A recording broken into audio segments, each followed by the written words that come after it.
벌써 9월의 첫째 주가 되었습니다. 시간이 가는 것만 생각하면 정말 쏜살 같다는 말이 너무 적절한 것 같습니다. 아직도 날씨는 너무 더워서 이게 여름인지 가을인지 헷갈릴 수 있겠지만 이제 9월이니까 가을이 된 것은 분명합니다. 그래서 가을의 시원한 바람이 좀 속히 불어오기를 바라는 마음으로 기대하면서 9월 한 달은 시편을 읽어가려고 합니다. 9월 첫 주에 어떤 시편을 읽어야 하나 고민하다가 오늘 연동 찬양제의 주제와 일맥상통하는 시편 133편으로 올해 가을의 시편 공부를 시작하려고 합니다. 제7회 연동 찬양제 주제는 우리가 알다시피 모이자 하나 되자입니다. 우리 다 같이 한번 외쳐볼까요? 시작! 모이자 하나 되자. 다시 한번 해볼까요? 시작! 모이자 하나 되자. 이번에는 제가 모이자 하면 여러분이 하나 되자 하는 겁니다. 모이자! 모이자! 네, 이것이 시편 133편의 주제입니다. 여러분들 예배가 끝나면 지하에서 식사를 하시고 올라오시면 바로 찬양으로 하나님께 영광을 돌리는 시간을 시작하겠습니다. 이 시편 133편에는 특별히 제목이 붙어 있습니다. 시편 120편부터 134편까지 15편의 시에 똑같은 제목이 붙어 있는데 성전에 올라가는 노래입니다. 그러니까는 이 15편의 시는 성전에 올라가는 노래 시리즈라고 말할 수 있겠습니다. 유대인들은 예루살렘이 있는 산을 시온산이라고 부르는데 이 시들은 그 시온산에 올라가면서 부르던 노래입니다. 그런데 시온산에 올라가는 이유는 예배를 드리기 위해서이기 때문에 이 15편의 시들은 예배를 드리러 가는 예배자가 예배를 준비하는 마음으로 부르던 찬양이라고 말할 수 있겠습니다. 구약의 성전 예배는 번제인데 히브리어로는 번제를 올라라고 하고 히브리어 올라는 우리말의 올라와 발음과 뜻이 똑같다는 것을 여러 번 말씀드렸습니다. 그렇다면 구약 시대에 드렸던 예배의 특징을 올라감이라고 표현할 수 있습니다. 예배자가 예배를 통해서 하나님 앞에 올라가기 때문입니다. 예배를 위해 산으로 올라가는 예배자는 성전에서 번제의 연기로 다시 한번 하나님 앞에 올려지는 것입니다. 그래서 성전에 올라가는 노래라는 이 제목에는 예배를 위해 산에 올라가는 물리적인 올라감과 예배를 통해 하나님 앞으로 나아가는 영적인 올라감이 다 포함되어 있습니다. 그런데 감사하게도 올라가는 것이 있으면 내려오는 것도 있습니다. 그래서 예배를 통한 올라감의 결과에 대해서 오늘 시인은 이렇게 고백하고 있습니다. 거기서 여호와께서 복을 명령하셨나니 곧 영생이로다. 성전에 올라가면 복이 내려온다는 말씀입니다. 바꿔 말하면 성전에 올라가는 예배자에게 예배를 받는 하나님이 복을 내려주신다라는 말씀입니다. 복 받기를 원하는 사람이 있다면 그래서 복이 내려오는 곳으로 가야만 합니다. 세상 사람들이 말하는 복은 이유도 모른 채 그저 주어지는 우연이라고 말할 수 있겠지만 성경에서 복은 반드시 복 받을 일을 해야 주어지는 필연입니다. 그래서 복 받고 싶은 사람이 있으면 복이 있는 곳으로 가야 하고 복을 받고 싶으면 복 받을 일을 해야만 하는 것입니다. 그래서 아브라함도 하나님 앞에 복의 약속을 받았는데 그 약속을 성취하기 위해서 고향과 친척과 아비집을 떠나고 가나안으로 가게 되었습니다. 창세기 12장 5절은 아브라함이 마침내 가나안에 들어갔다 그렇게 기록합니다. 가나안까지 가는 과정에 수많은 어려움이 안팎에 있었을 텐데 그 모든 어려움을 다 이겨내고 마침내 그 복의 땅으로 들어갔다 그런 뜻입니다. 복을 받는 삶이라는 것은 우연도 아닐 뿐더러 결코 쉽지만은 않다는 말씀입니다. 세상에서도 귀한 것은 거저 없는 법이 없어서 가을에 나오는 좀 예쁘고 맛있는 좋은 과일들은 다 더 많은 농부들의 수고와 땀이 배어 있는 것입니다. 더군다나 하늘의 복을 받는 믿음의 삶이라는 것은 너무 귀하기 때문에 우리는 그 믿음의 삶을 살아내기 위해서 더 힘쓰고 애쓰시기를 주님의 이름으로 축원합니다. 다시 본문으로 가면 시편 133편에서 복이 있는 곳은 성전입니다. 그리고 복받을 만한 일은 예배를 드리는 것입니다. 복의 근원이신 하나님이 거기 계시고 하나님을 예배하는 예배자들에게 하나님이 복을 주시기 때문입니다. 그렇다면 이 시간 우리도 당연히 복받은 사람들입니다. 이 예배 안에서 우리의 연약한 마음과 삶이 하늘의 복으로 충만해질 수 있기를 우리 주님의 이름으로 축복합니다. 본문으로 들어가면 1절은 보라라는 말로 시작하고 있습니다. 그런데 여기서 보라 이 말은 두 눈을 뜨고 똑바로 봐라 그런 명령이 아니고 감탄사입니다. 그러니까 적절하게 의역을 한다면 와, 우와 뭐 이런 것입니다. 와, 형제가 연합하여 동거함이 어찌 그리 선하고 아름다운고. 여기서 형제는 예배의 자리에서 만나는 믿음의 형제들입니다. 하나님을 예배하기 위해서 산을 올라왔고 힘들게 산을 올라오면서도 예배를 드린다는 즐거움 때문에 콧노래를 부르며 찬양이 흘러나왔었는데 막상 예배의 자리에 오니까 전혀 생각하지 못했던 감탄할 수밖에 없는 새로운 즐거움이 있었다는 것입니다. 그것은 그 예배의 자리에서 나는 혼자 올라온 예배의 자리에서 이미 함께 올라와 있는 많은 믿음의 형제를 만나는 일이었습니다. 성전에 가니 예배하는 사람도 있지만 예배를 인도하는 제사장도 있고 예배를 돕는 레위인도 있습니다. 예배를 드리는 사람들 중에는 나와 똑같은 지파의 사람들도 있지만 내가 속하지 않은 다른 지파의 사람들도 있습니다. 똑같이 예배당에 모였지만 어떤 사람은 가까이서 온 사람이고 또 어떤 사람은 좀 먼 데서 온 사람들입니다. 심지어 땅끝이라고 부르던 아주 먼 나라에서 온 예배자들도 있었을 것입니다. 왜냐하면 이 시편 133편의 시대는 바벨론에 멸망하고 이스라엘 백성들이 전 세계에 퍼지던 시대에 나왔던 시이기 때문입니다. 시편은 150편의 시를 5권의 책으로 분류하고 있는데 시편 5권을 시작하는 107편에서 바벨론에서 돌아오는 백성들의 감사의 찬양이 있습니다. 그러니까 시편 5권은 바벨론 포로기 이후의 시대를 담고 있다는 뜻입니다. 그렇다면 시편 133편의 시인이 지금 산에 올라가서 예배를 드리고 있는 성전은 최초의 예루살렘에 세워졌던 솔로몬 성전이 아니고 바벨론의 포로로 잡혀갔다가 돌아왔던 귀환 공동체가 세웠던 두 번째 성전 스룹바벨 성전이라는 것입니다. 그 시대에는 가나안 땅에 살고 있는 유대인보다 외국에서 이방인의 땅에서 살고 있는 유대인들이 훨씬 더 많았습니다. 그러나 가나안 땅에 살지 않는 이 이스라엘 백성들도 하나님을 믿고 율법을 지키면서 자신이 하나님의 백성이라고 하는 신앙 고백과 자기 삶의 정체성을 잃지 않고 있었습니다.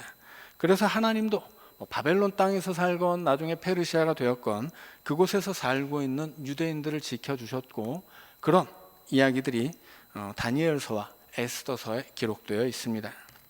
그렇게 멀리서 살던 사람들이 사도행전에서는 오순절을 맞아 예루살렘에 순례를 오기도 합니다. 그리고 그들이 복음을 영접하고 다시금 자기들이 살던 땅끝의 나라들로 돌아가서 이제 복음을 증거하는 증인으로 살았던 것입니다. 그러니까 시편 133편의 시인이 살았던 그 시대를 생각한다면 지금 시인은 성전에서 너무나 다양한 사람들을 만나고 있다는 것입니다.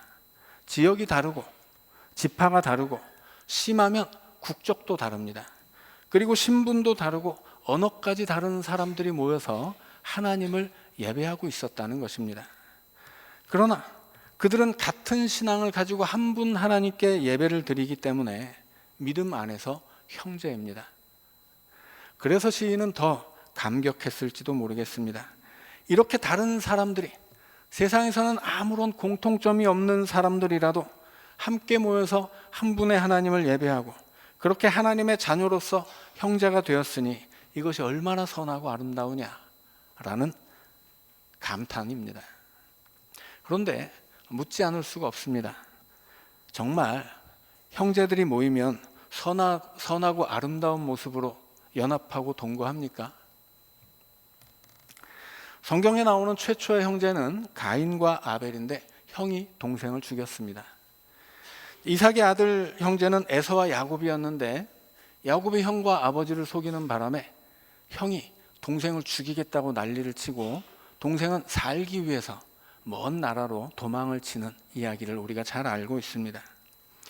그 야곱의 아들도 12형제였는데 11번째 태어났던 요셉이 그 위로 10명이나 되는 형들에 의해서 노예 상인에게 팔리고 애굽의 노예로서 살게 되었습니다. 심지어 예수님조차도 그 형제들과 별로 친하지는 않았습니다. 복음서를 보면 동생들이 형을 잡으러 다녔다고 그렇게 기록되어 있습니다. 성경의 형제들뿐만이 아니라 현실의 형제들 역시 비슷합니다. 선하고 아름다운 모습으로 연합하고 동거하는 형제들보다 싸우고 사이 좋지 않고 멀리 지내는 형제들은 또 얼마나 많습니까? 형제끼리 혹은 자매끼리 남매끼리 서로 아끼고 사랑하는 모습보다는 다투고 시기하는 모습을 보는 경우가 더 많다고 말할 수 있습니다. 더군다나 요즘처럼 핵가족 시대에는 1년 가야 서너 번 만나는 형제들도 많이 있습니다. 이렇게 진짜 형제들도 연합한다는 것 혹은 동거한다는 것은 어려운 일인데 어떻게 성전에서 만난 낯선 사람들과 전엔 예배를 드리기 전까지만 해도 한 번도 보지 못했던 사람들과 형제가 되고 심지어 선하고 아름다운 모습으로 연합하고 동거까지 할 수 있느냐 묻는 것입니다. 오늘 본문 1절에서 시인이 감탄하고 있는 이 형제애는 예배의 현실이라기보다는 예배를 드리는 예배자들의 이상이라고 말하고 싶습니다. 겉으로 보면 아무 문제도 없고 멀리서 보면 아름답기도 한데 가까이서 자세히 들여다보면 사실은 여러 가지 문제가 있습니다. 예배만 드리고 헤어져서 다시 남남이 되는 예배만의 공동체라면 거기서 문제는 찾지 않아도 되고 찾기도 어려울 것입니다. 그런데 예배를 통해서 형제가 되고 연합하고 동거하는 삶을 사는 공동체가 된다면 그때부터는 저마다 가지고 있는 여러 가지 문제들이 드러나고 부딪힌다는 것입니다. 그래서 선하고 아름답게 연합하고 동거하는 믿음의 형제들 모습은 예배를 위해서 모이기만 하면 자동적으로 완성되는 모습은 아닐 것입니다. 그것은 예배하는 예배자들이 엄청난 인내와 노력으로 이루어내야만 할 숙제입니다. 신약의 교회론이라고 할 수 있는 에베소서에도 비슷한 이야기가 있습니다. 에베소서에서 교회는 이 땅에 세워진 그리스도의 몸이고 성도들은 그 몸의 지체라고 말씀하고 있습니다. 그러나 성도들이 모였다고 해서 자동으로 그리스도의 몸이 완성되는 것은 절대로 아닙니다. 성도들의 머리이신 그리스도의 뜻에 순종해서 수직적인 질서가 바르게 세워져야만 합니다. 그뿐 아니라 각 지체인 성도들이 사랑으로 하나가 되어서 수평적인 관계가 바르게 세워져야만 합니다. 그렇게 수직적인 질서와 수평적인 관계가 온전히 세워질 때 비로소 교회는 그리스도의 몸이 되는 것이고 비로소 그때 그리스도의 몸 된 교회는 그리스도께서 그 몸으로 이 땅에서 행하셨던 구원의 사역을 감당할 수 있다는 말씀입니다. 이것은 교회에서 순종의 질서와 사랑의 관계가 대단히 중요하다는 뜻입니다. 사람은 10명이면 10가지 색깔이 있고 100명이면 100가지 생각이 있습니다. 그런데 어떻게 10인 10색이고 100인 100색인데 연합할 수 있습니까? 연합은 다 똑같아지는 것이 아니고 서로 다 다르지만 조화를 이루어 일치하는 것이라고 말할 수 있습니다. 예를 들어 찬양대가 부르는 찬양에는 4성부의 화음이 있습니다. 소프라노, 알토, 테너, 베이스가 서로 다른 멜로디를 부르지만 한 가지 멜로디를 같이 부를 때보다 4가지 멜로디를 함께 부를 때 더 아름답게 들립니다. 여기에 피아노와 다른 악기들이 함께 연주를 하면 더 다양하고 아름다운 음악이 만들어지는 것입니다. 그렇게 서로의 다른 멜로디가 쌓여서 음악이 되는 이 조화의 중심에 무엇이 있습니까? 지휘자가 있습니다. 찬양대는 지휘자의 지휘에 따라서 어떤 때는 고음이지만 작은 소리를 내야 될 때도 있고, 어떤 때는 숨이 딸리지만 그 숨을 유지시켜 주어야 할 때도 있습니다. 그래야 음악이 되는 것입니다. 찬양대보다 더 큰 교회도 연합과 동거의 원리는 똑같습니다. 교회의 중심에, 예배의 중심에, 혹은 사업의 중심에 교회의 머리이신 예수 그리스도가 있어야만 합니다. 내가 아니라 주님이 중심에 서셔야 합니다.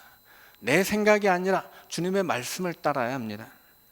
그래서 우리가 믿고 예배하는 예수 그리스도가 우리의 중심에 서실 때, 그래서 우리가 그 주님 안에서 하나가 될 수 있을 때 교회는 비로소 하나님 보시기에 선하고 아름다운 형제애로 완성되는 것입니다.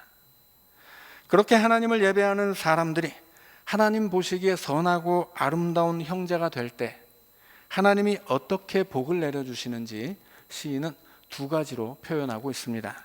첫째는 아론의 머리에 부어진 기름이 수염을 타고 흘러서 옷깃까지 내려오는 모습이고, 둘째는 헐몬의 이슬이 시온의 산들에 내리는 모습입니다. 여기서 기름과 이슬의 공통점이 있습니다. 그것은 위에서 아래로 내려온다는 것입니다. 이것은 하나님이 예배하는 자들에게 내려주시는 복을 상징하는 두 가지 언어입니다. 예배를 드리는 예배 공동체가 하나님 보시기에 선하고 아름다운 모습일 때 하나님은 아론의 머리에 기름을 부어주시듯이 헐몬의 이슬이 시온의 산들에 내리게 하듯이 하늘에서 복을 내려주신다는 말씀입니다. 그러면 이제 여기서 기름이 무엇이고 또 이슬은 어떤 의미인지를 좀 살펴보아야 하겠습니다. 아론의 머리에 기름을 붓는 것은 아론을 대제사장으로 세우는 대제사장 임직식의 순서 중 하나였습니다. 구약에서 기름을 부어서 세우는 직분이 셋 있는데, 첫째가 제사장이고, 둘째는 왕이고, 셋째는 선지자입니다. 굳이 사람에게 기름을 바르는 이유는 기름 바른 그들이 하나님의 소유로 구별되었다는 뜻입니다. 그래서 사람에게만 기름을 바르는 게 아니고 성전에 있는 온갖 크고 작은 기구에도 다 기름을 바릅니다. 여튼 기름 받은 것들은 다 하나님의 소유고 하나님의 것으로 구별되었다는 뜻입니다.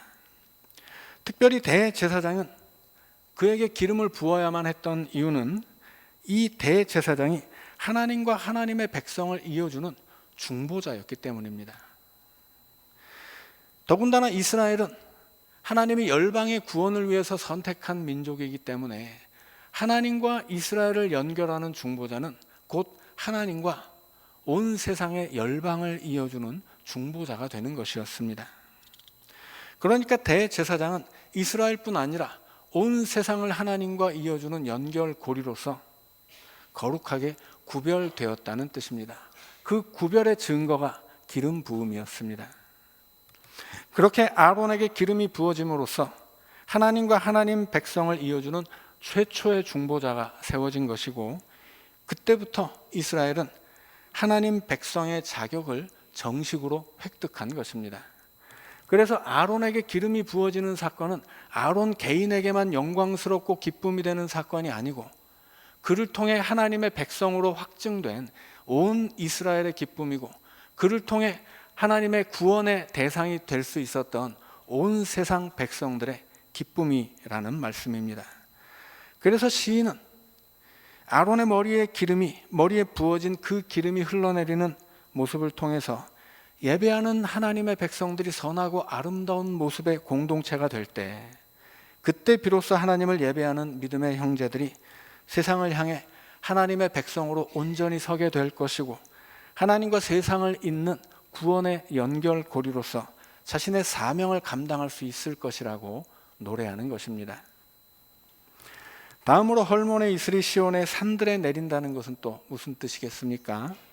헐몬은 이스라엘 북쪽으로 올라가면 만날 수 있는 만년설이 쌓여있는 높은 산이었습니다.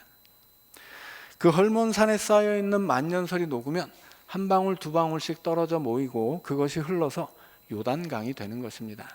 그래서 만년설이 녹은 물이 요단강으로 흘러가기 때문에 요단강 중앙에 있었던 갈릴리 호수의 깊은 곳에는 물고기조차 살 수 없는 차가운 기온이었다고 합니다. 자, 그러면 이 헐몬은, 그래서 이 시편 133편의 시인은 그렇게 헐몬산에 만년설이 녹아서 한 방울 두 방울 떨어지는 이 물을 헐몬의 이슬이라고 표현하는 것입니다. 그 헐몬의 이슬이 시온의 산들에 내린다는 말씀은 헐몬산에서 시작한 그 작은 물방울들이 물줄기를 이루고 강을 이루어서 마침내 요단강이 되고 예루살렘 옆으로 흘러가고 있다는 뜻입니다.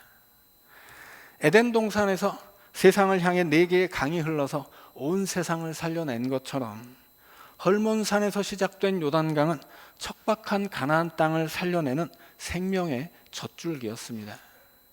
시편의 시인은 함께 예배하는 믿음의 형제들이 선하고 아름다운 모습으로 하나가 될 때 그런 예배 공동체야말로 세상을 향해 흐르는 생명의 물줄기가 될 수 있다고 노래한 것입니다. 그래서 하나님은 그렇게 선하고 아름다운 모습의 형제들이 예배하는 곳에 복을 주십니다. 그 복은 그 예배자들의 몫이 아니라 예배자들을 통해 세상으로 흘러가는 생명의 젖줄기입니다. 그런데 그 복의 내용을 뭐라고 합니까? 영생입니다. 영생은 풀어서 말하면 영원한 생명인데 무슨 뜻이겠습니까? 실은 영원한 생명은 세상에 없습니다. 왜냐하면 이 세상 자체가 영원하지 않기 때문입니다. 그래서 영원하다면 그것은 오직 하나님의 것이고 생명도 영원하다면 그것은 하나님의 생명입니다. 하나님은 하나님의 생명을 하나님의 백성들에게 주시는데 그 생명을 주신다는 말은 단순히 무슨 선물처럼 주고 끝난다는 것이 아니고 그 생명이 하나님에게 연결된다는 뜻입니다.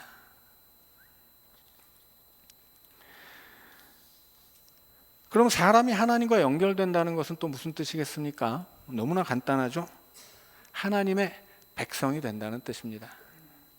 하나님의 백성은 당연히 하나님을 예배하는데 선하고 아름다운 형제의 모습으로 예배하고 연합하고 동거한다면 그것이야말로 하나님의 백성다운 모습이고 하나님 백성답게 사는 진정한 삶이라는 뜻입니다. 그것이 영생의 복입니다. 영생은 끝도 없이 오래 사는 복이 아니고 하나님 안에서 하나님 주시는 생명으로 하나님과 함께 살아가는 생명의 질을 이야기하는 것입니다. 그래서 하나님이 주시는 영생의 복은 죽어서 천국에 가면 시작되는 복이 아니고요, 이 땅에서 시작해서 영원토록 하나님의 백성답게 살아가는 삶의 복입니다. 우리 역시 하나님의 백성답게 하나님을 향한 예배의 산에 올라와 있습니다. 그리고 우리 역시 이 예배의 산에서 이렇게 많은 믿음의 형제들을 만나고 있습니다. 이제 우리의 문제는 무엇이겠습니까? 우리가 예배만의 공동체인지 예배를 통해서 연합하고 하나 되는 형제들의 공동체가 될 것인지 여기에 있습니다. 함께 예배의 산에 오른 믿음의 형제들에게 오늘 시편 133편은 깜짝 놀랄 만큼 선하고 아름다운 모습의 형제로 살아가라고 말하고 있는 것입니다.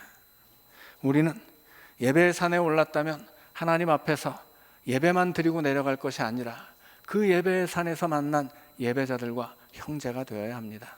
그리고 우리는 이미 하나님을 아버지로 둔 믿음의 형제요 자매인 것입니다. 우리는 육신의 가족들은 이 세상에서 함께 살지만 우리는 그보다 더 영원한, 더 오래 함께 사는 영원한 가족들입니다. 믿음의 가족들이 하나님 앞에서 그리고 예배 안에서 하나가 될 때 비로소 하나님 세상 앞에 하나님의 백성으로 부끄럽지 않을 것이고 세상을 하나님 앞으로 이끌어오는 구원의 사명을 감당할 수 있을 것입니다. 오늘 우리도 이 예배의 자리에서 하나님을 예배하고 하나님 안에서 예배하는 믿음의 형제가 되어서 서로를 육친의 형제만큼이나 사랑하고 또 세상으로 나아가면 이 사랑, 이 하늘의 복을 내 삶에만 채우는 것이 아니라 내 이웃을 품고 세상을 품고 그렇게 세상을 향해 은혜의 강을, 생명의 강을 흘려보내는 연동의 가족들 될 수 있기를 우리 주님의 이름으로 축복합니다. 말씀을 생각하면서 침묵으로 기도하겠습니다.